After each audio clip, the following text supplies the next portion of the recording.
Bien, aproximadamente 2 años antes de que iniciáramos nuestros servicios en español en la iglesia, conocí al doctor Harold Finch. Harold Finch había sido un científico muy renombrado de la NASA. Él era el líder del departamento de termodinámica que cooperó para llevar al primer Apolo a la Luna, una persona muy inteligente. Cuando llegó la época de retirarse, fiel cristiano, se puso a orar pidiéndole dirección a Dios, porque él lo que quería hacer era pasar el resto de su vida extendiendo el reino de Dios, y entonces empezó a orar. Y en sus oraciones le dijo a Dios: Señor, pon en mi corazón la idea de una empresa, la que prometo iniciar y trabajar en ella de acuerdo a tus principios, exactamente como tú me digas que la maneje, y te prometo que voy a manejar esa empresa durante 5 años, y al final de 5 años la voy a vender, y el dinero que me deje lo voy a usar para extender tu reino en el mundo. Y entonces siguió orando, y Dios le puso en el corazón la idea de una empresa de capacitación para ejecutivos, aunque él era el ingeniero físico, ¿no? Y entonces su familia pues le dijeron: oye, ¿tú qué sabes de capacitación? Dijo: pues la verdad nada, pero eso es lo que Dios puso en mi corazón. Y entonces utilizó todo el dinero de su retiro para contratar gente que sí sabía de capacitación. Se puso un plan de acción, objetivos, y empezaron a trabajar. Y en 5 años la empresa que fundó, que se llama Paget Thompson, se convirtió en la empresa número 1 de capacitación para ejecutivos en todo Estados Unidos. A los 5 años vendió la empresa en millones de dólares a una empresa mucho más grande que se llama H&R Block, que son consultores financieros, fiscalistas y capacitadores. Y entonces, desde entonces, empezó a dedicar su vida a extender el reino de Dios, y lo hacía de una manera muy interesante, porque él fue un hombre de mucho éxito. También fundó una universidad que tuvo mucho éxito. Y entonces él lo que hacía es, iba a ciudades del mundo, en sociedad con iglesias locales, y preparaban conferencias para la gente en donde él le enseñaba a la gente cómo tener éxito. Escribió un libro que se llama Las 3 llaves del éxito, y entonces la gente iba para escuchar cómo tener éxito en el mundo, y él al final les decía: y ahora les voy a dar una llave más, la llave al éxito eterno. Y entonces compartía el evangelio de Cristo. Yo lo conocí porque fuimos a verlo a una de esas conferencias a Veracruz, y le pedimos que viniera a Cancún, que se asociara con nuestra iglesia el año siguiente para venir a traer las conferencias aquí. Y lo que hacían era organizar, fíjense, 3 días de conferencias. Había conferencias en universidades, en preparatorias. Hacía una conferencia en donde invitábamos a todos los hombres de negocio que quisieran participar, a todos los políticos importantes que quisieran participar, y luego hacía una abierta al público que iban como 1,500 personas. Cuando vino, a mí me pidieron que tradujera sus conferencias. Entonces tuve el privilegio de acompañarlo a todas sus conferencias. Pero lo que recuerdo particularmente fue lo que pasó antes de la primera conferencia. Estábamos afuera del salón y me dice: ¿te parece si oramos antes de entrar? Le dije: sí. Me dijo: bueno, tú empieza y luego yo sigo, ¿no? Le estoy hablando desde hace casi 20 años, ¿no? Y entonces a mí me empezaron a temblar las rodillas, ¿no? Me dijo: tú ahora, tú empieza, ¿no? Entonces yo, les confieso, hice una oración reglamentaria, ¿no? Señor, bendice a todos por todo, amén, ¿no? O sea, así, ¿no? Y me acuerdo que cerré los ojos y dije eso, y entonces él se quedó con los ojos cerrados como diciendo: ¿qué más, no? O sea, ya acabó la oración. Y entonces, cuando vio que yo ya tercamente no iba a decir nada más, empezó a orar él. Y miren, empezó a orar con una pasión. O sea, se notaba su pasión por la gente a la que estaba a punto de hablarle, por el reino de Dios, por lo que estaba haciendo, por lo que Dios le permitía hacer. O sea, yo me di cuenta que estaba en presencia de una persona que tenía un nivel de intimidad con Dios que yo no había experimentado. De hecho, pensé: esa oración mía no calificó como oración, ¿no? O sea, cuando empecé a oír a este hombre orar, ¿no? Pero miren, la verdad es que me pasaron pensamientos por la cabeza que hoy me acuerdo y me dan risa, porque lo primero que pensé es: este hombre ora con la seguridad, como si Dios fuera a hacer lo que le está pidiendo, ¿no? O sea, como si tuviera fe, como si creyera, ¿no? Y entonces ese día pensé: yo quiero tener ese nivel de intimidad con Dios. Yo quiero que mis oraciones sean como las de este señor, porque entendí en ese momento cuál es realmente la fuente de su éxito. Tiene un arma secreta de poder, que es el poder de sus oraciones.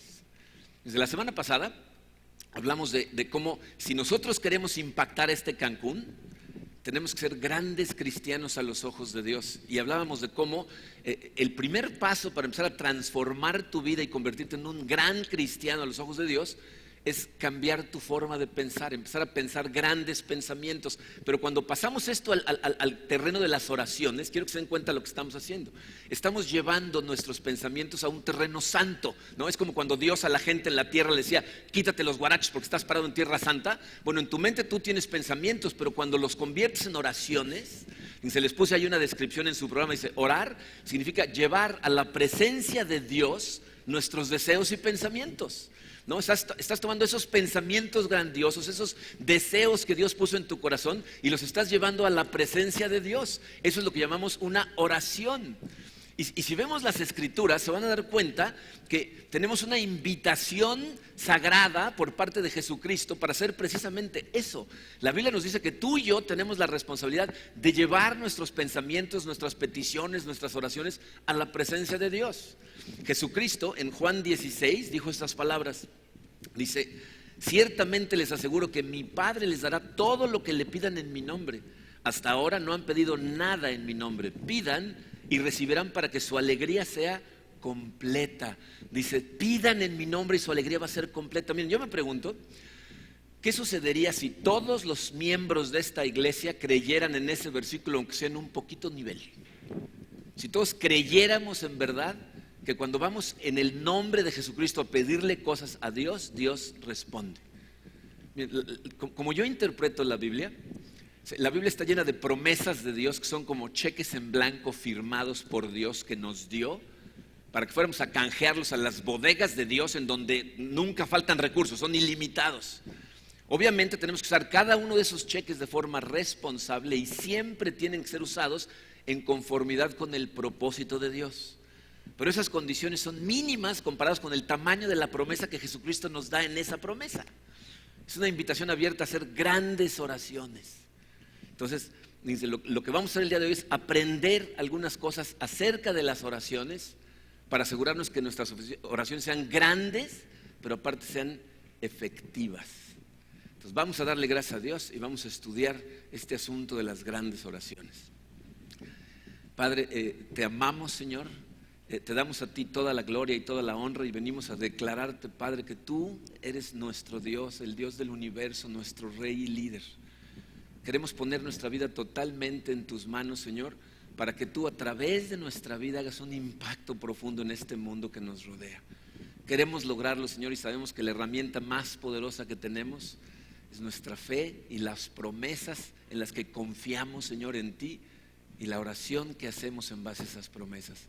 Así es que quiero pedirte, Padre, que el día de hoy nos ilumines, nos guíes, nos abras los ojos, nos ayudes a aprender a orar como debemos hacerlo, Padre, para que nuestras oraciones lleguen a tu presencia y sean lo más efectivas posible. Queremos impactar a Cancún, Padre, así es que guíanos, te lo pedimos en el poderoso nombre de tu Hijo Jesucristo. Amén. Muy bien, miren, antes de empezar con este estudio quiero que entiendan una cosa. Esto que vamos a ver el día de hoy no es un sistema de cómo hacer que tus oraciones sean contestadas a fuerza. O sea, no es un sistema lógico. Si sigues estos pasos, entonces Dios no tiene más remedio que contestar. Así no funciona. Esto que voy a compartir con ustedes es la experiencia de mi vida, la experiencia de oración de la vida de mentores que he tenido en mi vida y sobre todo la experiencia de montones de personajes bíblicos y en su vida de oración. Nos vamos a dar cuenta que las grandes oraciones tienen ciertas características en común, igual que la gente que oró oraciones que cambiaron al mundo, ¿ok? Entonces vamos a empezar. Dice, las grandes oraciones, número uno, y este es de lo más notorio que hay en la Biblia, nacen de una pasión por conocer íntimamente a Dios. Las grandes oraciones, ¿verdad? Fíjense, cuando una persona entiende quién es Dios y qué ha hecho por nosotros, sus oraciones siempre empiezan con Dios y terminan con Dios. Y cuando tú entiendes, ¿verdad?, ese Dios del universo y lo que hace contigo y lo que quiere para ti, tus oraciones pasan de ser rutinarias, sistemáticas, oraciones de falsa piedad a oraciones sinceras, genuinas, íntimas con Dios. Y miren, de acuerdo a la Biblia, las personas que oraron de manera que luego sus vidas impactaron al mundo a su alrededor, empezaron primero persiguiendo profundamente el conocimiento del corazón de Dios. Siempre la gente quería saber más acerca de Dios, verlo, conocerlo de cerca, que se acercara a ellos. Y les voy a dar algunos ejemplos. Piensen, por ejemplo, en Moisés. Fíjense, Moisés, que es por los judíos reconocido como el héroe, ¿no? Le dicen nuestro padre Moisés. Es la persona que sacó al pueblo judío de Egipto. Obviamente por el poder de Dios que lo manda a sacarlos, salen de Egipto, abren el Mar Rojo, cruzan el Mar Rojo y los lleva hasta el monte Sinaí, en donde les da la ley. A Moisés le da la ley, y después de darle la ley, ¿verdad?, Dios le dice a Moisés: ok, es momento de empezar a caminar a la tierra prometida, vámonos. ¿Ya? Tomen en cuenta esto, fíjense, para ese momento Moisés vio el arbusto en llamas que no se consumía, oyó la voz de Dios, vio milagros impresionantes. O sea, las plagas contra Egipto, y luego Dios en una columna de humo, de día, de fuego, de noche. No, luego abre el Mar Rojo. O sea, vio milagros impresionantes. Y cuando Dios le dice: ok, es momento de empezar a caminar, Moisés le dice: pero por favor acompáñanos, por favor ven con nosotros, quédate en medio de nosotros. Estas son las palabras con las que le contesta Dios a Moisés. Éxodo 33, 17. El Señor le dijo a Moisés: tan cierto es que te has ganado mi favor y que te conozco por nombre, que voy a hacer lo que me has pedido. Es decir, le dice: te concedo tu petición. Pero para Moisés eso no es suficiente. Fíjense cómo continúa, dice: entonces Moisés dijo: te ruego que me muestres tu gloria. Dice: sí, lo que hiciste en Egipto, los milagros, el rescate impresionante es maravilloso, pero yo lo que quiero es conocerte mejor. Quiero una experiencia más profunda contigo. Por favor, déjame ver tu gloria. Y Dios, si leen el pasaje, le va a tener que explicar a Moisés que si él se revela en toda su gloria en ese momento, lo va a incinerar. Entonces le va a mostrar su gloria, pero velada. Lo mete en una cuevita y pasa de lado, y cuando ya casi se va le dice: ahora sí asómate, ¿no? Entonces nada más ve como la parte de atrás, ¿no? Pero miren, el punto es este: Moisés llegó a tener una intimidad profunda con Dios. ¿Por qué? Porque se lo pidió, porque lo estaba persiguiendo, porque quería conocerlo mejor. Dice: ¿qué tal el rey David? Dice: este es otro héroe de los judíos, ¿no? Un hombre conforme al corazón de Dios, dice la Biblia, ¿no? Pero piensen en esto, fíjense. David, como rey de Israel, una nación poderosa en el momento, tenía todo lo que un hombre puede desear como hombre: todo el poder, todo el dinero, todo el placer que quisiera. Pero ¿cuál era el anhelo más grande de su corazón? Lo dice muchas veces en sus salmos, pero aquí está clarito. Salmos 27:4. Lo único que le pido al Señor, lo que más anhelo, es vivir en la casa del Señor todos los días de mi vida, deleitándome en la perfección del Señor y meditando dentro de su templo. Dice: lo que más quiero, Señor, es estar en tu presencia diario, deleitarme en ti diario, conocerte mejor diario. Y miren, podríamos pasar por montones de personajes bíblicos que conocían a Dios, conocían a Jesús de forma íntima. Pablo decía: no quiero más, ¿no? Él es el que más cerquita lo conoció después de glorificado, y decía: más, ¿no? Y si lo pensamos, fíjense, Jesucristo nos dice que el deseo más grande que tiene Dios para nosotros es que lo conozcamos. Jesucristo vino a este mundo a morir para que tú y yo fuéramos salvos y tuviéramos vida eterna, ¿no? Pero ¿qué es la vida eterna? Dice Juan 17:3: y esta es la vida eterna, que te conozcan a ti, el único Dios verdadero, y a Jesucristo a quien tú has enviado. O sea, si tú y yo vamos a hacer grandes oraciones en algún momento, necesitamos empezar por el principio. Necesitamos perseguir el corazón de Dios. Necesitamos tener un deseo interno de conocerlo mejor, de estar más cerca de Él, porque eso va a empezar a transformarnos y evidentemente va a transformar nuestras oraciones. O sea, lo segundo que aprendemos, y que va totalmente de la mano con el primero, es que nuestras oraciones se transforman cuando comprendemos el corazón de Dios. O sea, tus oraciones van a empezar a ser transformadas, vas a empezar a orar de forma diferente en el momento en que entiendas el corazón que Dios tiene para contigo. O sea, cómo se quiere relacionar Dios contigo. Miren, yo creo que una de las cosas que más deben de haber impactado a los discípulos cuando caminaron junto con Jesucristo es el nivel de intimidad que Jesucristo tenía con Dios Padre, que se revelaba a través de sus oraciones. O sea, cuando Jesús oraba realmente como hablándole a alguien a quien conocía íntimamente. Y por eso cuando los discípulos quisieron aprender a orar, fueron y le dijeron: enséñanos a orar. ¿Y se acuerdan de las primeras palabras que les enseña? Están aquí en Mateo 6:9.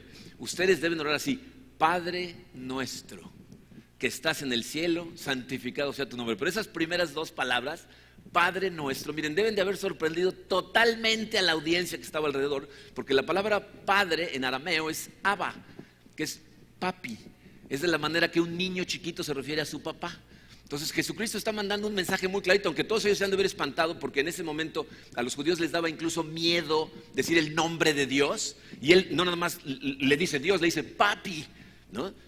Pero lo que les está diciendo es, necesitas ver y hablarle a Dios como a tu papi, ¿no? Como a esa figura a la que tú amas profundamente, que tienes una confianza profunda de que puedes ir y pedirle las cosas cuando las necesitas. Si Jesús vino al mundo para lograr que tú tengas ese tipo de relación con Dios, evidentemente el corazón del Padre, sabiendo que es el corazón de un Padre que te ama, va a transformar totalmente tus oraciones.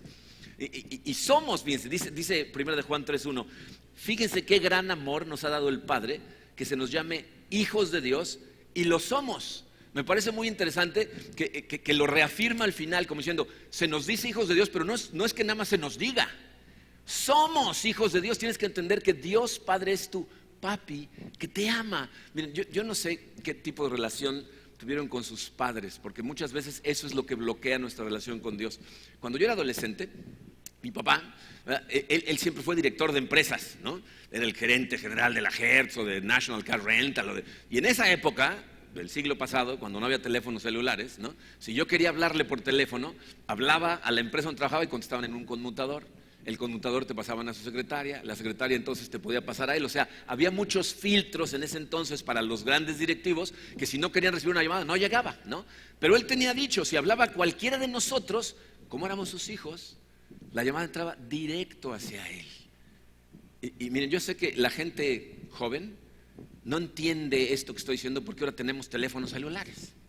Entonces, si le quieres hablar a tu papá, pues le marcas y te contesta en su celular, ¿no?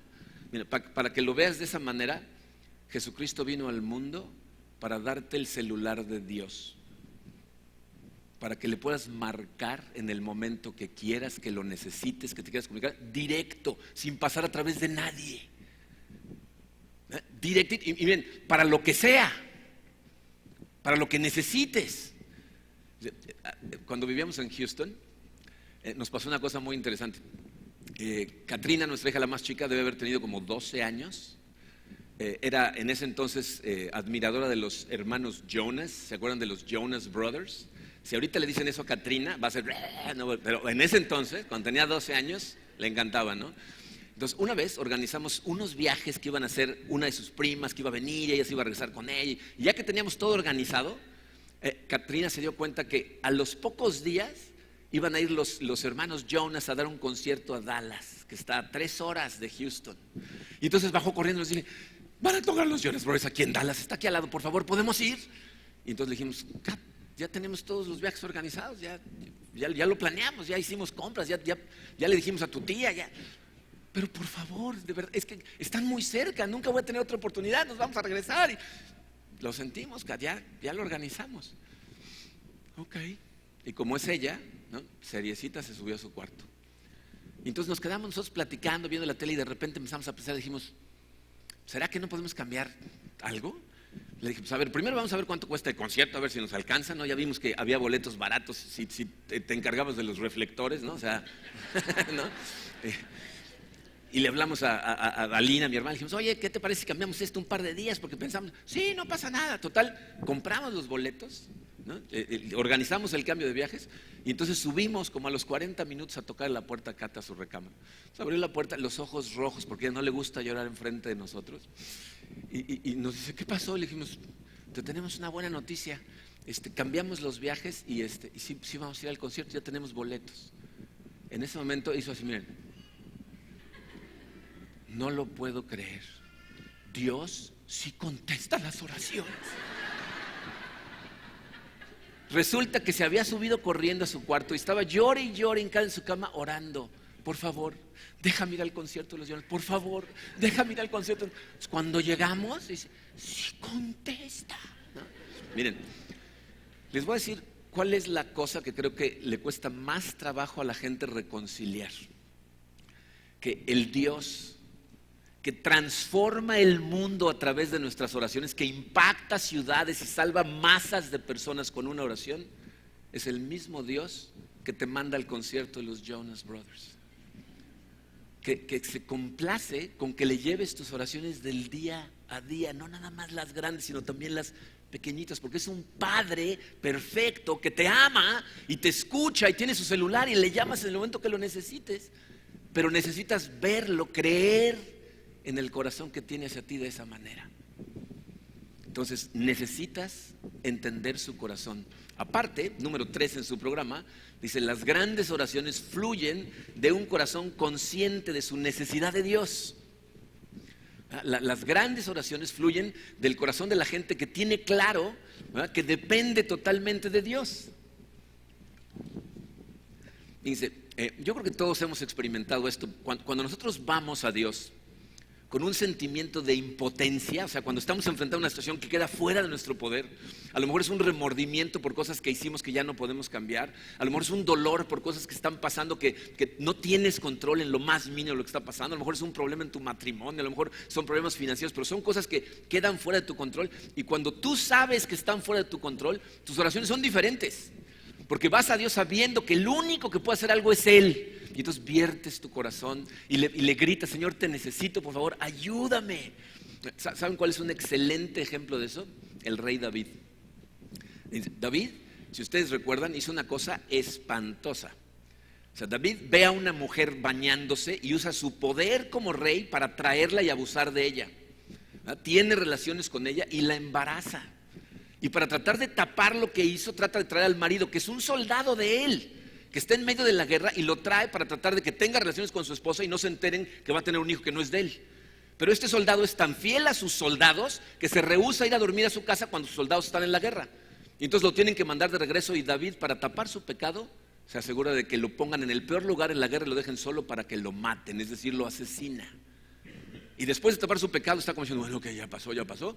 Cuando el profeta Natán va y lo confronta y le hace ver lo que acaba de hacer. Y miren, para reconocimiento de David, en ese momento no se pone a la defensiva, no utiliza su prerrogativa de rey, que hacían muchos, decir: pongan a este profeta en el bote y se acabó, sino que empieza a tener una desesperación interna.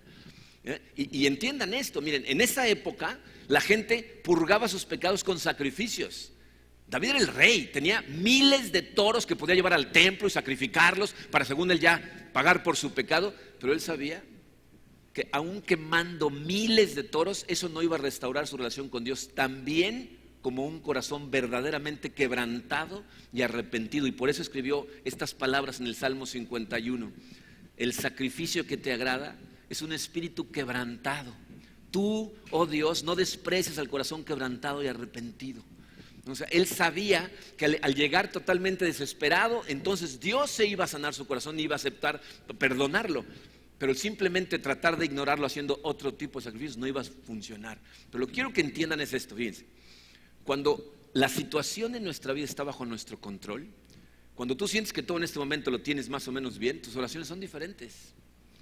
Tus oraciones son superficiales, son rutinarias. En el momento en que sientes la insuficiencia, ¿no?, la necesidad de depender de Dios, en ese momento tus oraciones cambian. Y el punto es este: no te tienes que esperar a estar en un momento de desesperación para darte cuenta que dependes de Dios para todo. O sea, no tiene que llegar a que estés en un tiradero, ¿verdad? No tiene que llegar el momento en que estés en medio del sufrimiento. Entiende que dependes de Dios para todo. Jesucristo mismo nos dijo que sin Él, fíjense que dice Juan 15:5, dice: separados de mí no pueden ustedes hacer nada. Si permanecen en mí, mis palabras permanecen en ustedes, pidan lo que quieran y se les concederá. Pero está diciendo: necesitas estar conectado conmigo y saber que dependes de mí. Cuando estás en esa situación, o sea, si tú reconoces que siempre vives quebrantado, siempre vives en la insuficiencia y sin Él no puedes hacer nada, vas a orar de otra manera. Porque siempre vas a orar sabiendo que el único que puede hacer lo que sea es Él. Sin embargo, es muy importante también tener en mente el número 4. Las grandes oraciones invariablemente persiguen la agenda de Dios. Persiguen los propósitos de Dios, persiguen lo que Dios está tratando de hacer. Pero miren, no quiero que haya confusión con esto.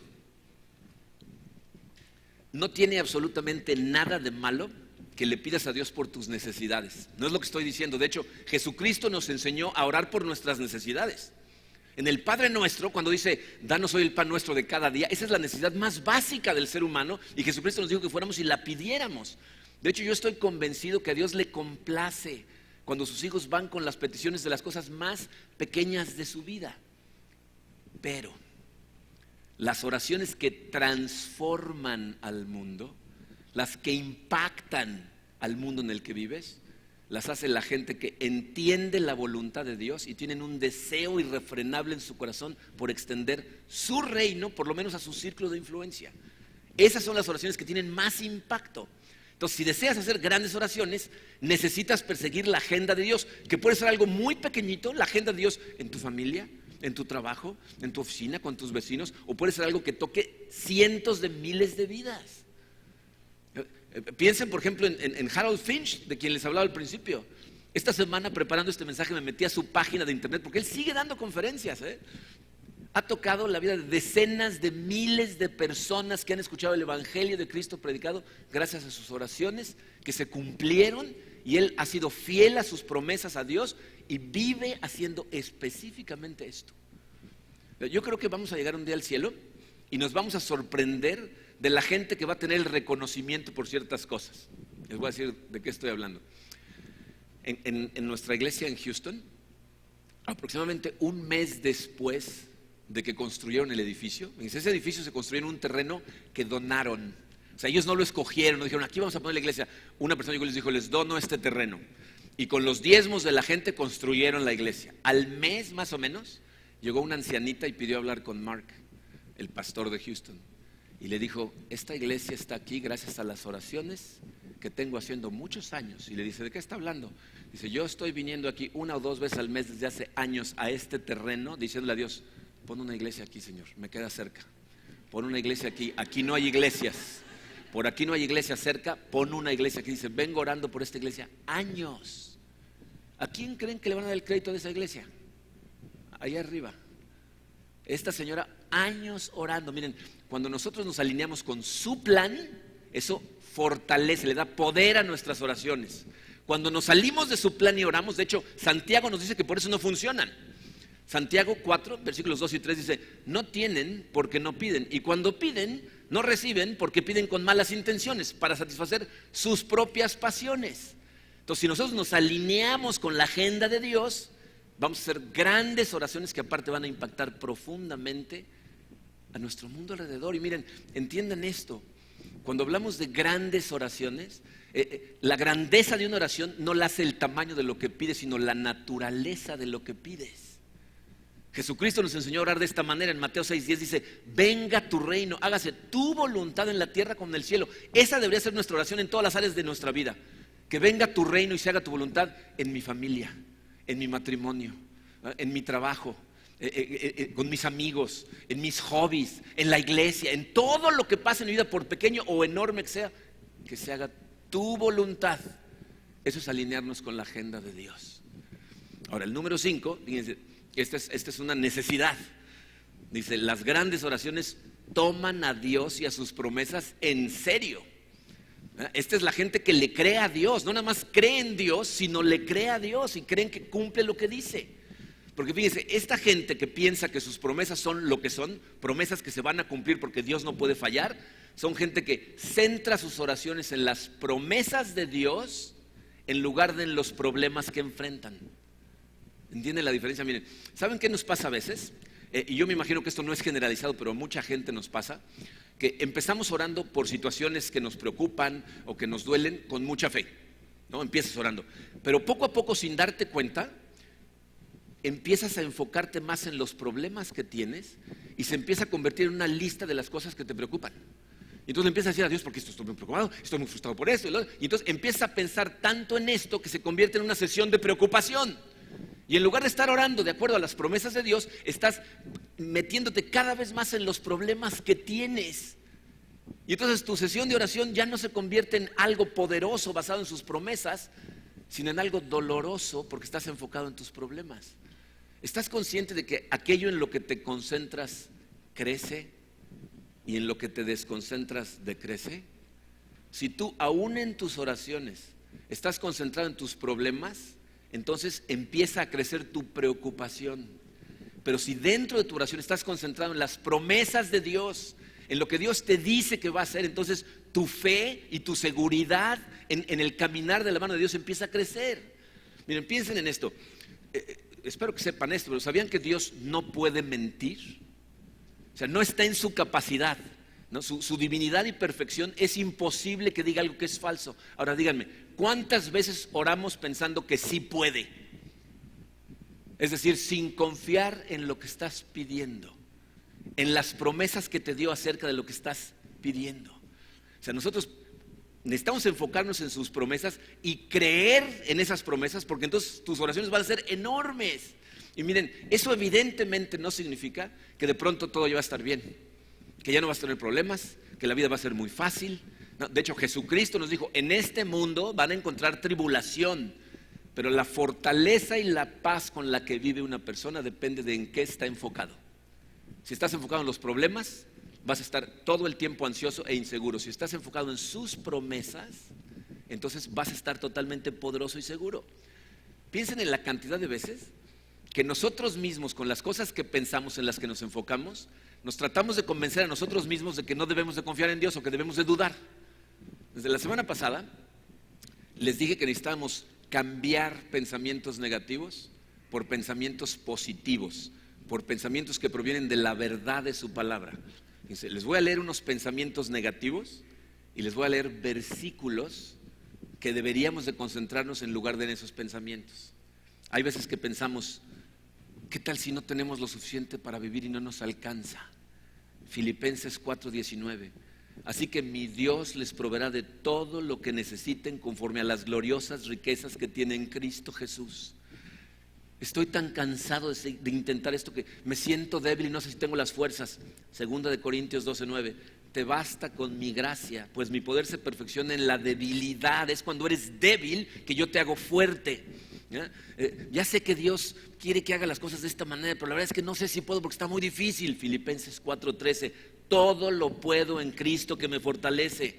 Me siento tan solo, ya no quiero seguir atravesando estas situaciones yo solo. Les aseguro que estaré con ustedes siempre, hasta el fin de los tiempos. Cada vez que tengas pensamientos negativos puedes acudir a la Biblia y encontrar promesas de Dios que eliminan la negatividad de esos pensamientos. Si tú revisas, fíjense, la lista de héroes bíblicos de los que hablamos todo el tiempo aquí, te vas a dar cuenta cómo cuando ellos oran, lo que hacen es recordarle a Dios sus promesas en sus oraciones. Y es la razón por la que oran con tanta fortaleza. Nada más que hay una realidad que también tenemos que ser conscientes. Fíjense, el número 6 dice, las grandes oraciones requieren de valor. Hace falta tener mucho valor para orar grandes oraciones. Miren, las grandes oraciones evidentemente halagan a Dios, pero son muy peligrosas. Les voy a decir por qué, fíjense. Todos nosotros sabemos que no tenemos ningún derecho para ir y pedirle nada a Dios. ¿Están de acuerdo? O sea, por mérito propio yo no le puedo ir y pedir nada a Dios porque yo no me he ganado nada, no le he dado nada a Dios para que Él me deba, dice la Biblia, ¿no?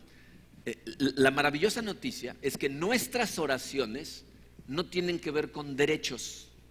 O sea, no es que yo tenga derecho de ir a pedirle a Dios o no lo tenga. Nuestras oraciones tienen que ver con el Dios del universo que ha revelado sus atributos a nosotros a través de su palabra y a través de lo que vemos a nuestro alrededor, y nos pide que confiemos en esos atributos.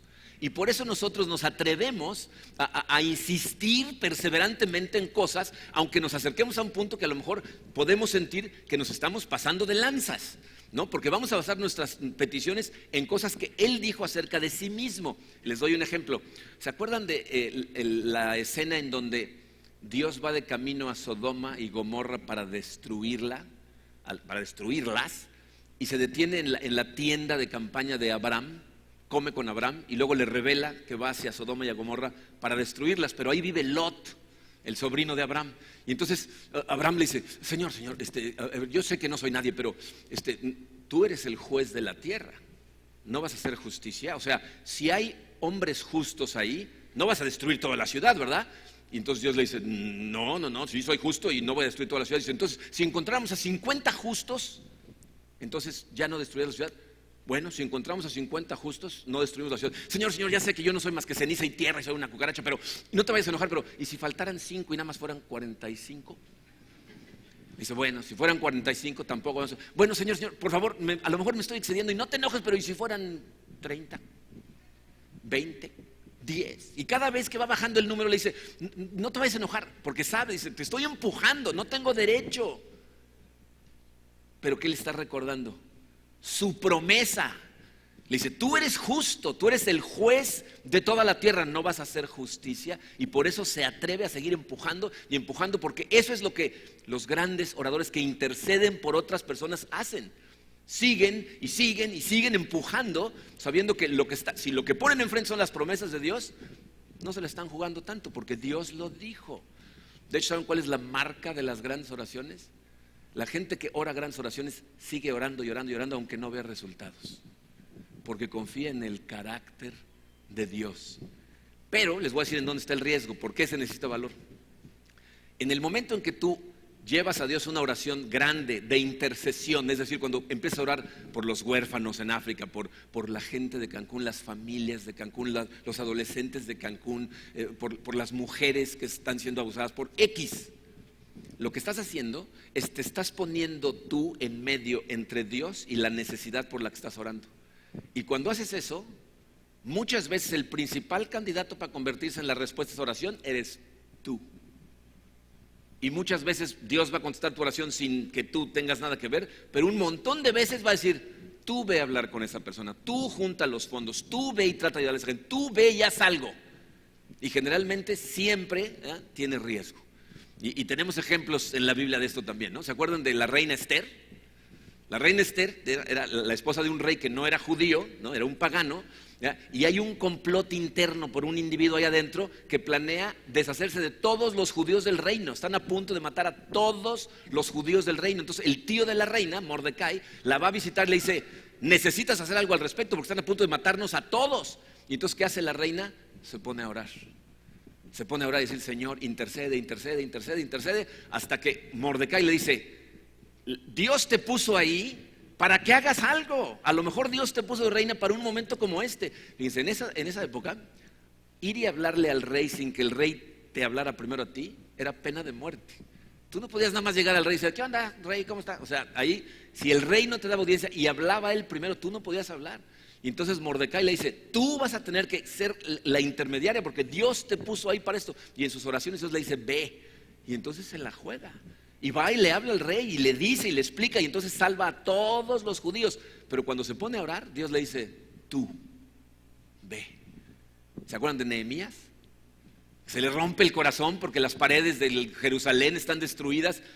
Y cuando se entera, ¿qué hace? Dice la Biblia que se pone a orar 4 meses. Está orando por Jerusalén y por Jerusalén hasta que Dios le dice, tú, ve y habla con el rey. Y es la misma situación. Fíjense, Nehemías es un esclavo y va con el rey y le dice, ¿me da un permiso? Y aparte préstame una lana, ¿no? Porque necesita recursos para ir. Y el rey, Dios contesta sus oraciones y el rey le ayuda y reconstruyen las murallas de Jerusalén.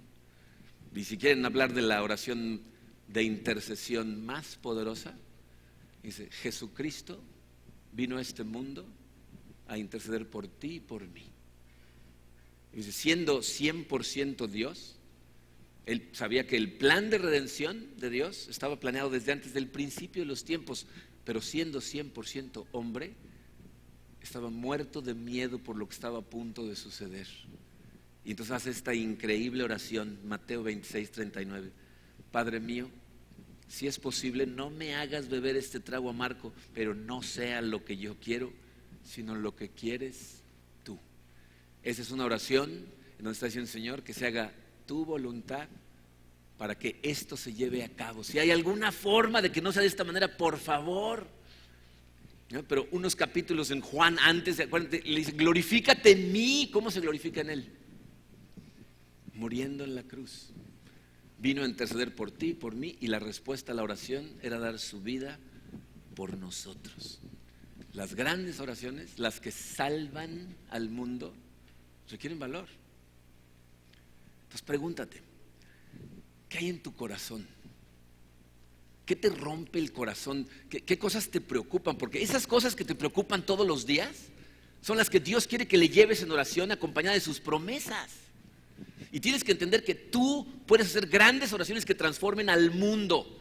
Toda la gente que ora conociendo el corazón de Padre de Dios, consciente de que lo necesitamos, dependemos de Él, sin Él no podemos hacer nada, tomando a Dios y a sus promesas en serio y dispuesto a hacer la respuesta a la oración si es necesario.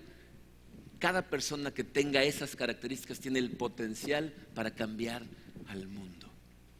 Bien, yo sé que la vida de oración de muchos de nosotros se queda corta. Todos quisiéramos tener una mejor vida de oración, pero entiende esto: esta gente de la que hemos estado hablando es gente que un día, ¿verdad?, estaba en un momento de su vida en donde no sabía cómo orar poderosamente, pero lo que hicieron fue perseguir a Dios. Yo estoy convencido que si tú empiezas a perseguir el corazón de Dios y le dices: Señor, enséñame a orar, te va a llevar por un viaje tan maravilloso como el que llevó a todas estas personas, y vas a llegar a tener un nivel de intimidad con Dios que no te hubieras imaginado nunca. Pero necesitas perseguirlo. Cada uno de nosotros se puede convertir en un guerrero de oración y juntos podemos transformar Cancún. Pero necesitamos empezar persiguiendo el corazón de Dios. Cierren sus ojos por un momento, por favor. Y quiero que consideren estas preguntas que les voy a hacer. Pregúntate a ti mismo: ¿será que realmente estoy persiguiendo el corazón de Dios? Es decir, ¿estoy tratando de encontrarlo y conocerlo mejor, o simplemente estoy tratando de recibir algo de Él? ¿Eres consciente de la verdadera necesidad que tienes del Señor? ¿De que sin Él, en serio, no podemos hacer nada? ¿De que te ama a tal grado que cualquier petición que le lleves para Él es importante? ¿Puedes orar de hoy en adelante consciente de que Dios no puede mentir y sus promesas son reales? Jesucristo nos dice: pidan en mi nombre. Trata de pensar en este momento en esas cosas que tanto te preocupan, y piensa en las cosas que rompen tu corazón, cosas que sabes que no están bien, que no deberían de ser así, cosas que piensas que son una injusticia, que es increíble que suceda. Y vamos a llevarlas a terreno santo. Padre Santo, te amamos, Señor, y te damos gracias porque tenemos ese acceso directo a ti gracias a tu Hijo Jesucristo. Queremos levantar en oración, Señor, todas estas cosas que traemos en nosotros. Tú sabes lo que nos preocupa, sabes el dolor que tenemos en el corazón, conoces nuestros sueños y nuestras esperanzas. Quiero pedirte, Padre, para cada uno de los que estamos aquí, que nos ayudes a empezar a alinear nuestro caminar con tu voluntad, con tus propósitos para nosotros. Y te pido, Señor, que como iglesia pongas en nosotros un deseo ardiente en el corazón de tener un impacto en Cancún, de trabajar por sus niños, por sus jóvenes, por sus matrimonios. Que nuestras oraciones, Señor, consistentemente nos estén llevando ahí, para que a través de todos nosotros, Señor, puedas transformar la vida de esta comunidad que tanto amamos y que tanto te necesita. Te pido por nuestras necesidades básicas, Señor. Tú sabes lo que cada uno necesitamos, y sabes cómo esas cosas a veces tienen el poder de distraernos totalmente de ti. Recuérdanos, Señor, que tú nos das lo que necesitamos y que en ti tenemos paz sin importar las circunstancias. Y llévanos, Señor, a acercarnos cada vez más a ti para que seamos totalmente transformados y nuestras oraciones transformen a nuestro mundo. Gracias, Padre. Gracias por cada una de estas personas que están aquí. Te pido que las bendigas, que tus propósitos para ellos se cumplan y que sus corazones estén llenos de paz. En el nombre poderoso de tu Hijo Jesucristo.